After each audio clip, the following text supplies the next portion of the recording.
As many of you probably don't know, for the past 3 months I've been in and out of a complicated relationship with the common cold, but we'll just call her Cece for short. For like the first half of this relationship, I was absolutely fucking miserable. At first it was supposed to be a one night stand, but she just didn't go away. Like, no matter how hard I tried to fight it, I just could not win. Eventually, we became a joint package, and you genuinely could not have one without the other. It was like that episode of Family Guy where Quagmire married Peter's secretly unhinged maid. For the next few weeks, my life was a living hell with a side of endless agony. At times, I felt like I couldn't breathe. I started turning to drugs just to get up in the morning. It was fucking horrible. But in November, I think it was, my good friend Brandon, this guy with the dreadlocks, invited me to a concert in Atlanta. I said, you know what? I deserve this. I need to get out of the fucking house. But I knew Cece was not going to be happy with it. Nothing goes on without her say so, or at least without her knowing about it. Nothing gets past her.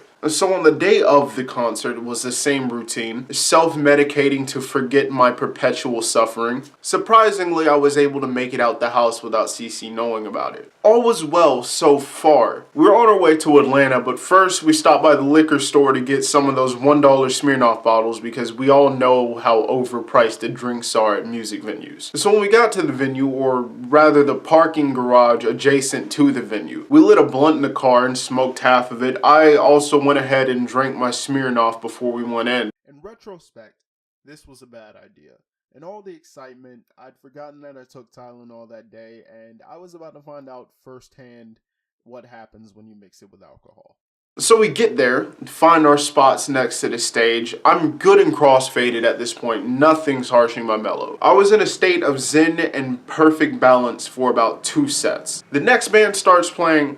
My whole experience gets flipped on its head. As the bass is vibrating through the floor and through my body, I felt really lightheaded and I started to overheat. My muscles started to seize up and I saw colors in my eyelids right before I blacked the fuck out. The only souls aware of this major corporeal malfunction were the people I fell into when my brain decided to hit the off switch. When I came to, I decided some fresh air might be in my best interest, so I stepped outside. After a few minutes in the cold breeze, I was feeling a little bit better, so I went back inside. Not 10 minutes later, I'm hit with that same sensation again. At this point, I'm curled up against the barricade in the fetal position, trying not to die. Haley, Brandon's wife, had to walk me out of the building because I literally did not know where I was. By the time I'd gotten back from my recess, yet again, Whitechapel was on stage, but this time I stood in the back with the nosebleeds. Thankfully, my soul didn't try to leave my body this time. I had a surprisingly good attitude about it all. I actually enjoyed the parts of the show that I did see, and, do you mind? Do you mind? Oh my lord. And my episode didn't ruin it for me. I can't really speak for my friends though. They were more worried about me than who was on stage. But that's it for this story, guys. If you dig the video, you know what to do by now. If we can get this video to 10 likes, I'll hang myself for a thumbnail. If you're new and you want to see more mediocre content like this, a subscribe would be much appreciated. If you already subscribed before this point, may nothing but good fortune fall upon you and your family. But with all that said, thank you. And stay sexy.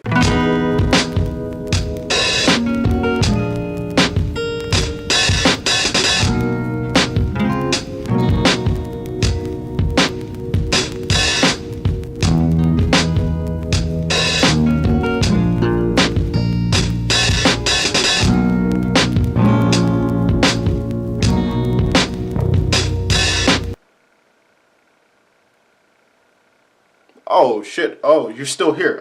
Well, since you're stuck around to the very end, I guess you're waiting on some juicy bonus content, huh?